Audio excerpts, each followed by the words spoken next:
Welcome to Life and Love Nuggets, where licensed therapists Brent and Janis Sharp share how you can thrive in your life, your love, and your relationships.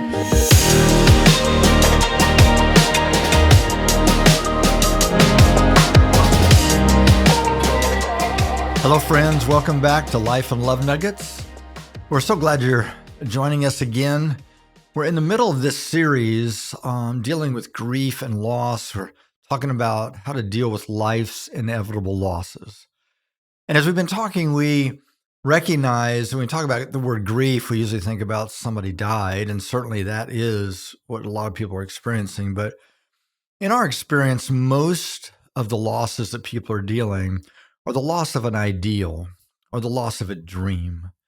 That job I wish I was going to get, I didn't get. Or the economy's going through a difficult place and we just don't have the disposable income that I wish we had. Or my child's not doing as well in school, or somebody went through a divorce or had a friend reject them in some ways. And we all go through grief then when we go through these losses. It's inevitable that we're going to experience this. The scripture even says, in this life we will have trouble.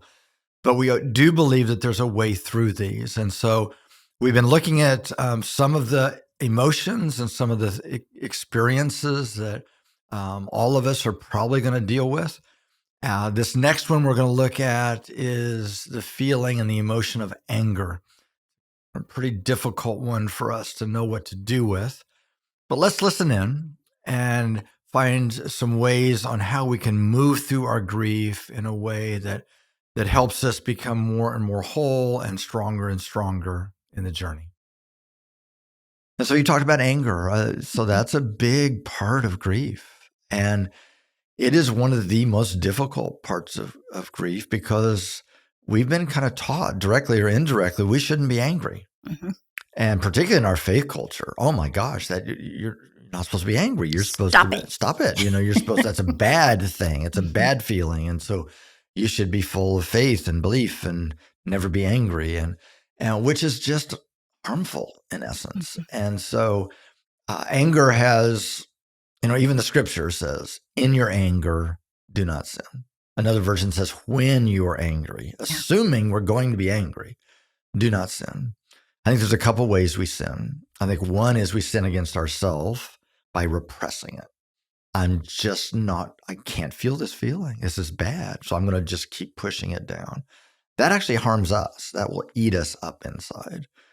And then the other way we sin is we let it just boil over and we lash out at somebody else and go for the jugular. Yeah. Well, that sins against them. Mm-hmm. That's harmful to them.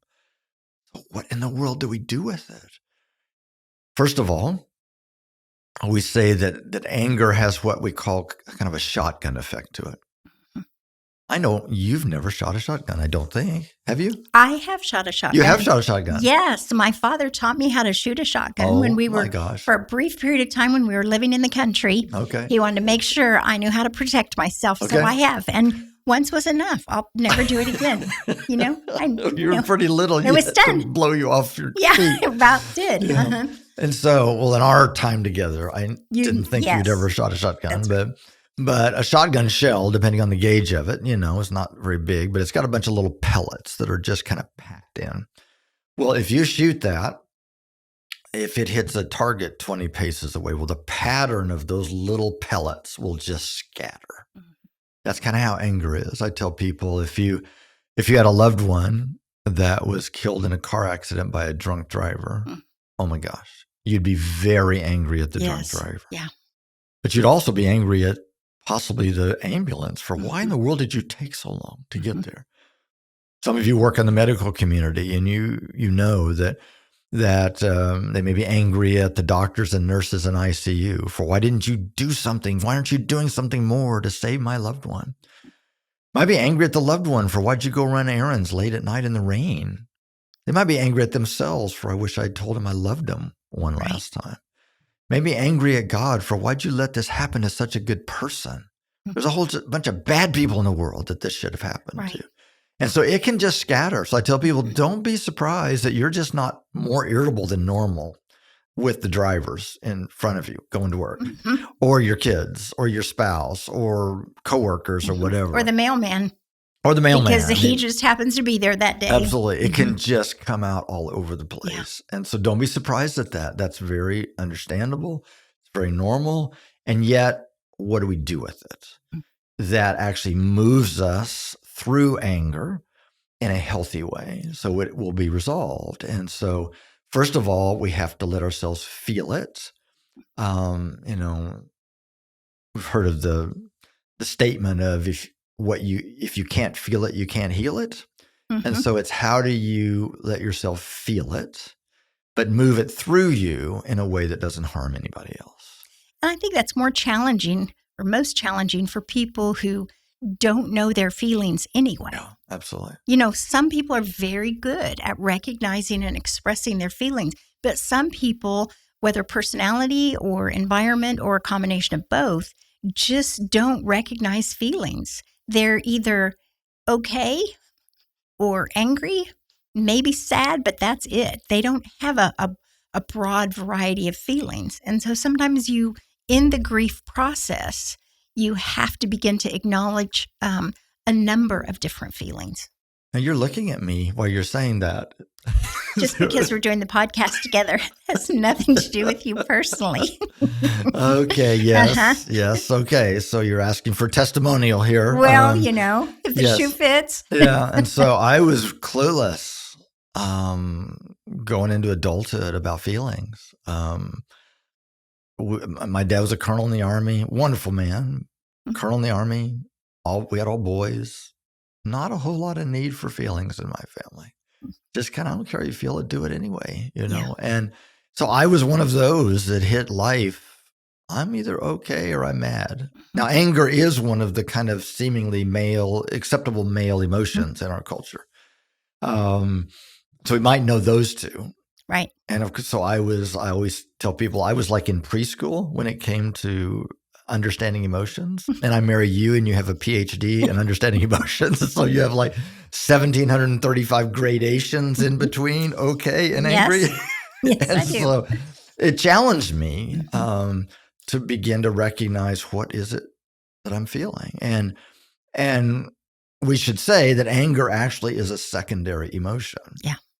And the primary emotions could be 50 different emotions. It could be, I feel hurt, I feel lost, I feel betrayed, I feel misunderstood. Feel disrespected. Overwhelmed. All kind of stuff. Unappreciated. It could be all of those and many more. And so it's a little bit like I always kind of draw it like a chimney. A chimney is where the anger comes out. Yeah. But underneath that chimney could be all of these primary emotions. And so feeling anger is an opportunity to go, what's behind that? Do I feel betrayed by God because we couldn't have a child? I thought that was one of the blessings of God in life, Do I feel misunderstood by a spouse or unappreciated by a child or whatever those things are, and rejected by a boss who I just got fired, from, or it could be all kinds of things. And so the opportunity of being able to let ourselves sit in the anger and feel it and identify what's going on there can be very helpful, actually. It was those moments that actually challenged me to learn to identify my own feelings. It helped me be able to validate and acknowledge and respect your feelings, which can be a deepening in relationships. It can take relationships to a deeper level. But I also think it takes, and we touched on it briefly, but I think it also, we have to realize that we're going to deal with grief differently. Yeah. And as we experienced with miscarriage, it wasn't as personal to you. Right. And so it was a different type of grief. I think siblings, they can lose the same parents, but it's a different type of grief. So it's allowing everyone to grieve in their own way.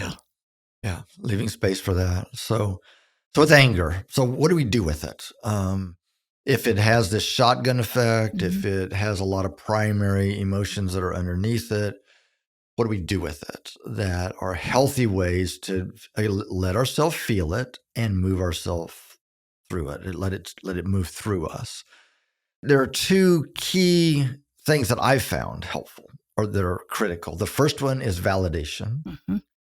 Is we need somebody, if not a few somebodies, that can validate what we're experiencing, that they can acknowledge it and recognize the significance of it.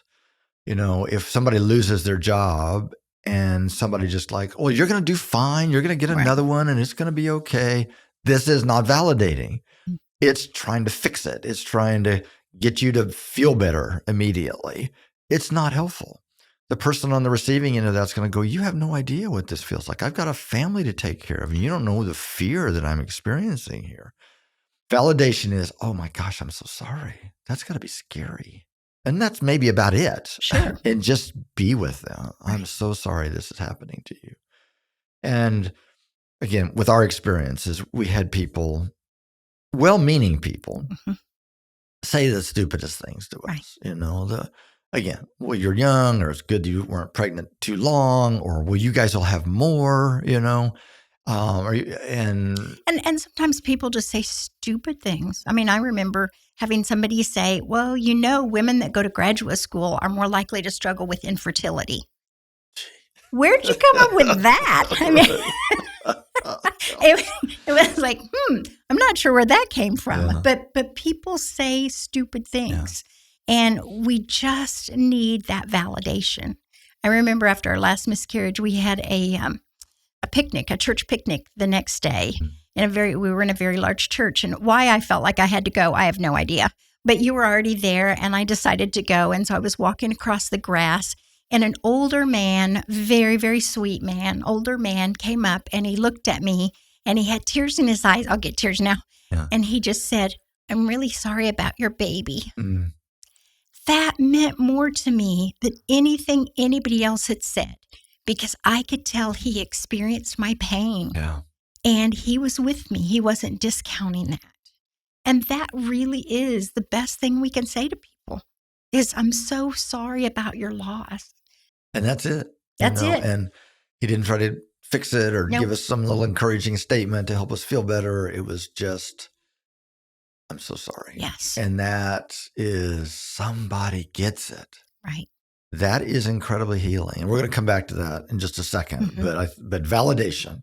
Mm-hmm. And so, and as we'll talk in a second about safe people, you're going to have to be pretty picky about this right now. There may be certain people you just don't want to talk to because they're not safe right now.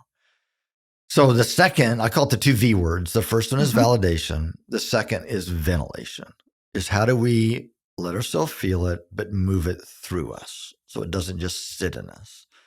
And I think there are three different pathways that we've found to be helpful. Now, there's probably more than this, but these are the ones that I've had people report back to me that have been meaningful. The first one is safe people, which is that gentleman was a safe person. Safe people, certainly they're confidential, so they're not going to share what you're sharing with them with somebody else. I always say that safe people are people that you can cuss and fuss with. And they don't freak out on you. Right. They don't try to go, oh my gosh, you shouldn't think that about that, you know, or shoot Bible bullets at you. Or shoot Bible bullets at you, or they aren't fixing, which is one of the key. They don't try to fix it because there's no fix. It's just listening. It's validating. It's being present with you, letting you cry and handing you to, Kleenex without having you to get better. Which often means they're not our family. Yeah. Especially if they have experienced the same loss, or if they're in tremendous pain because of your loss of a job or something like that. One of the interesting things that I found over the years, people have said to me about losing a parent. And, most of us are going to outlive our parents. So most of us are going to lose our parents in our life. But one of the things that I found people will say is, when I lost my dad, I really, in essence, lost my mom too. Because I was hurting because my dad had died, but she couldn't comfort me, and she had comforted me before. And now I find that I have to put my grief aside and comfort my mom, or she's changed so much because of her grief but I don't feel like I have the same mom anymore. So a lot of people are struggling with that right now with COVID. I mean, I don't know about you, but I'm seeing a number of people whose parents died in COVID, or a parent died, and just trying to come to terms with that, with their own grief, while acknowledging their other parents' grief as well. Yeah. So safe people, I mean, this also tells us what we need to be for people. Yes. It's not just who we need to be, but what do people need from me? They don't need my answers. They don't need a fix-it statement. They don't need me to just get the right perfect scripture to, send them, so hopefully they'll feel better tomorrow. Now, it doesn't mean that scripture can't be shared or encouraged, but validation is what needs to be led with. That I'm with you, I'm present, you can feel whatever you need to feel. It's okay. I totally understand it and I get it. And I am with you in this journey. I believe this is one of the most healing things that can happen in our life.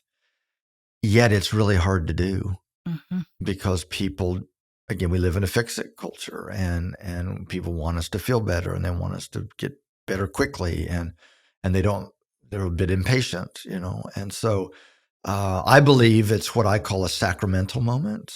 One of the definitions of the word sacrament is where the distance between heaven and earth collapses. Where I believe that in those moments, if you find a safe person in your life and you can share openly with them and just be bleeding and cathartic, that it's like God in that person is sitting there holding you going, I understand why this is so painful. I understand why this is such a feeling of being out of control. I created you as a human. You're limited. You are dependent creatures. You're not in control of everything. I know how panicked this causes you to feel. And I'm with you. I'm present. I'm with you. Now, we don't believe that happens one time and then just we're fine. But I think every time we're able to share with somebody, a safe person, and they're able to hold it, a little bit of healing happens. If we hold all this in and we don't share that, we're not getting that, in essence, medicine, heavenly medicine for our soul. And so now I can't tell you how many people I say, so do you have this kind of person? Now they usually say, well, I'm in your office because I want you to be this. And I go, well, hopefully I will be. Okay. Yes. But you need somebody outside of here. And often I can't tell you how many people go, I don't know who I would talk to. I don't think I could talk to this person or this person because this person wants to try to fix me, this person, whatever. And which is telling to me. And so, but I believe that God has somebody for everybody. And so I just encourage people to think about who might that be.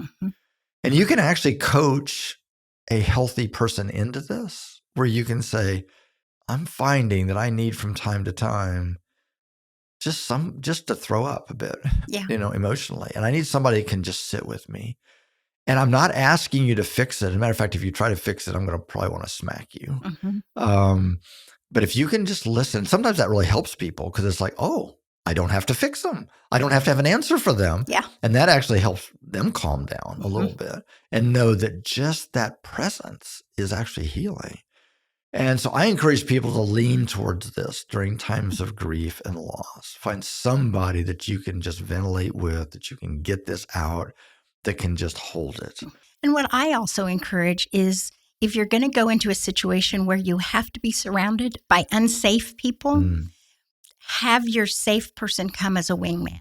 Good. So if you know, your in-laws or Aunt so-and-so or somebody that's in my Sunday school class at church, they're going to say something that's going to be really painful, probably, because they don't feel safe to me. It's not that they're bad people, but in this situation, having that person go with you to be able to cut off any difficult conversations, or that you can be there, that they can comfort you and say, I know she said this, but you don't have to listen to that. It's really okay to be where you're at. Because oftentimes when we're grieving and we go into a situation where there's numerous other people, not only do we feel vulnerable, but so many people don't know what to say, that they're struggling to come up with something. And that's when a lot of the stupid comments come out. And they don't mean that. But if you can have somebody else there with you as that support and that encouragement and protection, it can really be helpful. Absolutely. So good. So good. So find a safe person. Try to find who you might be able to talk to and just get into the rhythm of that and be proactive about it, because people don't know what to do with you. If you've lost a job, they don't really know what to say. Every time they get together, well, have you found another one yet or whatever, But if you can lean towards them and just say, I'm really struggling. It's been 2 months. I haven't found a job yet. And I'm really getting to panic. And, my severance is about to run out and whatever. And let them be that for you. And I like it that you're talking about not just death, but loss of a job. Absolutely. Because I think one of the things that's highly that we just don't talk about enough is empty nest, the struggle that a lot of people go through with empty nest, but also the struggle people go through with retirement. And we have to have people that we can talk through normal life changes that are losses and grief. And if you don't have a safe person, it's so often that they will go, but you have this and this and this and this. You should be happy.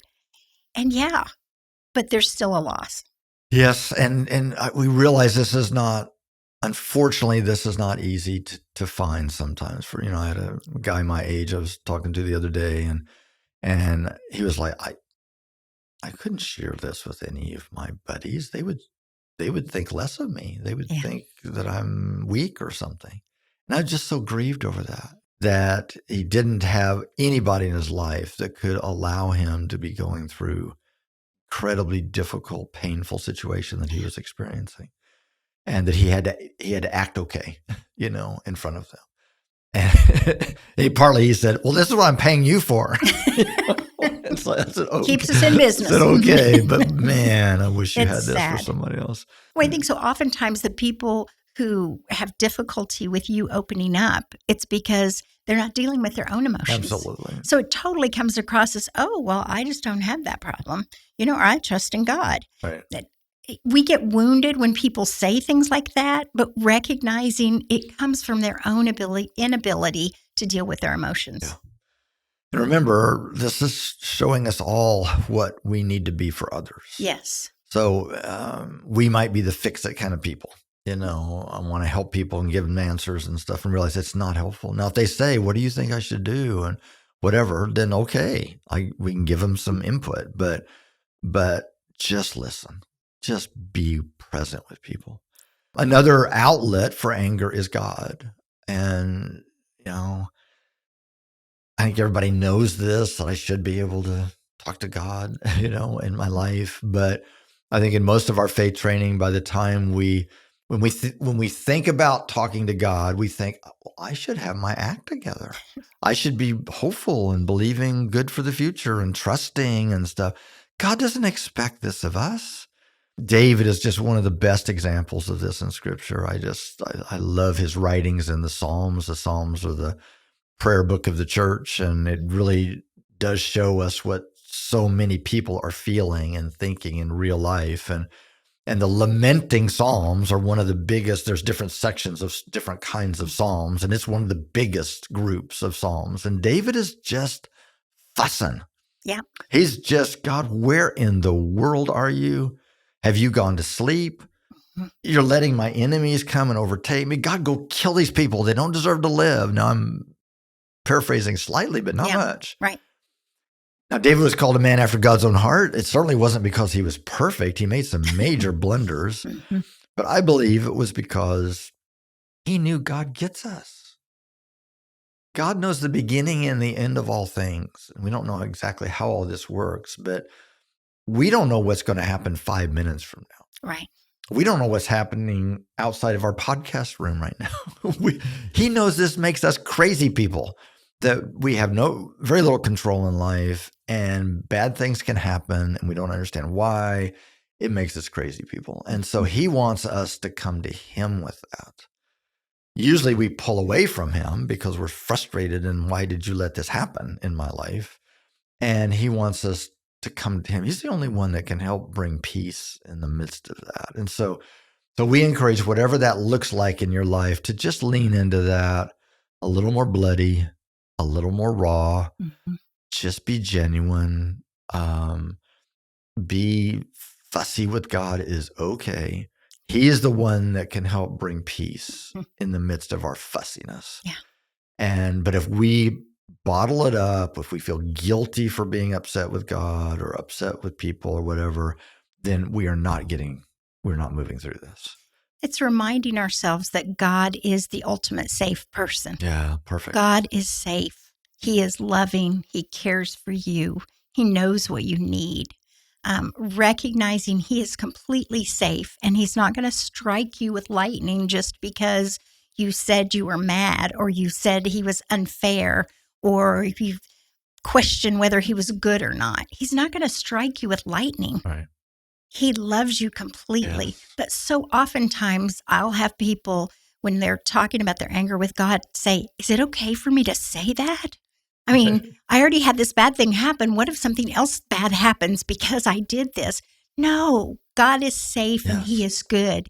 And he would rather you have relationship with him than to pull away from him because you're angry. Absolutely. And he's the one that can bring peace in the midst of the storm. Yes. Another thing that David showed us by his example is he did some writing. Mm-hmm. Now, David didn't know anybody was going to read this stuff. I mean, this is just how he lived, is he wrote stuff out. Mm-hmm. And so we encourage people to do what we call David letters, And so if you felt rejection from a friend, that's the loss that you're dealing with, or from a family member. There's so many people that feel disconnected from their parents or siblings or whatever. And so our anger, so we're grieving the loss of family, and we're angry, at them, is you get a little piece of paper out. Now, I tell people, if you have a nice leather-bound journal, you write all your nice thoughts in. Don't do it in that, okay? Right. Get a little, spiral notebook out or something. Put their name at the top of it, and just tell them off. You just went through a divorce, and your spouse is being a jerk, or at least doing jerk-like behavior. That's what we used to tell our kids. You can't say they're a jerk, but you can say they have jerk-like behavior. Yes. And just tell them off. Now, we don't mail this to them. We don't email it to them. Don't take a picture of it and send it to them. Right. Don't get into angry texting. Eventually you'll burn it or you'll shred it. There's something about just getting it out. And we encourage pencil and paper with a piece of paper without not a computer. There's something about scratching this out. And it connects to a different part of your brain. It does. When you handwrite. Just get it out. Just get it out. It's between you and God. Just get it out.